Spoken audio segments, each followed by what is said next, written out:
एबे उभय बॉलीवुड और साउथ स्टार परस्पर सह काम करबा आरंभ करिसेंती। बॉलीवुड तारका माने साउथ फिल्म रे काम करुथिबा बेले साउथ स्टार माने मध्य बॉलीवुड रे डेब्यू करिसेंती। नयनतारा, विजय सेतुपति, रामचरण जूनियर एनटीआर, काजल अग्रवाल, तापसी पन्नू, कियारा आडवाणी, प्रभास का भली कलाकार बॉलीवुड रे डेब्यू करि सारिथिबा बेले एबे आउ जणी लोकप्रिय अभिनेत्री बॉलीवुड रे डेब्यू करिबाकू जाउछंती। पौराणिक चलचित्र रामायण रे माता सीतांक भूमिका रे अभिनय करिबा पई साई पल्लवी को कास्ट करा जायथिबा बेले एई फिल्म पई से निज पारिश्रमिक 2 गुण करिथिबा जणा पड़िछि।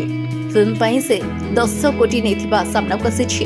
वर्धित पारिश्रमिक सह एबे अभिनेत्री को मोट संपत्ति को नै चर्चा आरंभ होइछि। जातीय गणमाध्यम रिपोर्ट अनुसार साई पल्लवी मोट संपत्ति प्राय 50 कोटी टंका। से मलयालम, तेलुगु एवं तमिल सिनेमा रे काम करी टंका आय करंती।